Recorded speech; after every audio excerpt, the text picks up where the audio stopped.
За та бүхэнд шөнийн мэнд хүргье.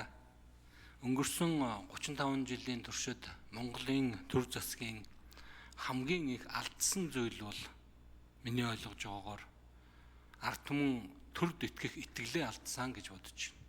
Төрийг харддаг болсон, төрч итгэлийг алдсан, дарга нар маань итгэлийг алдсан. Өнөөдрийн 20 тоног үргэлжилж байгаа энэ жагсаал бол энэ итгэл алдарснаас болж байгаа жагсаалаа гэж би ойлгож байна. Өчигдрөөс хойш надад одоо 200-аад мессеж ирсэн байна. Дандаа итгэхгүй байна гэдэг л мессеж ирж байгаа. Хэрвээ итгэл үзүүлвэл та бүхэнд итгэл алдарна шүү гэдэг ийм утгатай мессежнүүд ирж байна. За зөвхөн энэ ирсэн 200-аад мессеж гэлтгүү 150 мянга орчим хүн гар үсэг зурцсан байгаа гэж байна. Тэр хүмүүсийн итгэл байгаа. Тэгэхээр өнөөдөр бид нэг юм итгэлийн сүлжээн дотор байгаа тань л да. Жагсагчид ерхий сайдад итгэхүүгүй юу гэдэг тухай асуудал. Итгэхгүй байна гэдгээ илэрхийлээд байгаа зүйл. Тэд маань ард түмний томоохон төлөөлөл. За одоо яг их хурл дээр бидний хэлж байгаа асуудал мөн дахиад итгэлцлийн тухай асуудал. Их хурлын гишүүд ард түмнийг төлөөлж сууж байгаа их хурлын гишүүд ерхий сайдад итгэл үзүүлэх үгүй юу гэдэг тухай асуудал ярьж байна. Үүний үр дүн нь дахиад итгэлцлийн тухай асуудал.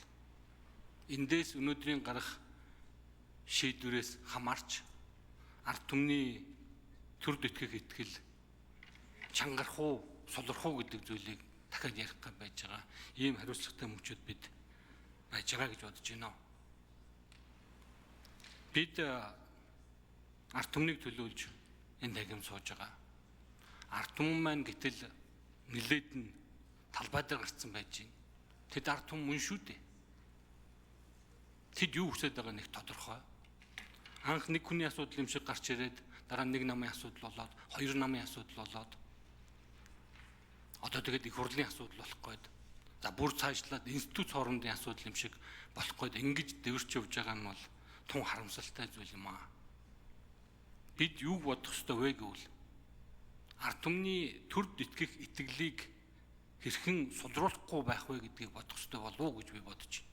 Яагаад гэвэл ард түмэн төрдөө итгэхээ болвол их орондоо итгэхгүй, ирээдүйдээ итгэхгүй.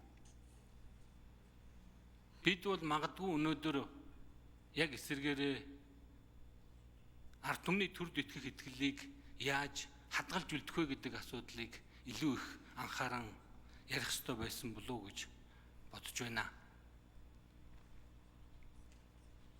Энэ асуудлыг гишүүд маань ч гэсэн бүгдөө дор дороо тунгааж үзэн үз. Бид өнөөдөр төр ард түмний итгэлийн тухай асуудлыг хэлэлцэж байна шүү гэдгийг би дахин та бүхнийхээ анхааралд хүргэх гэсэн юм аа. Баярлалаа.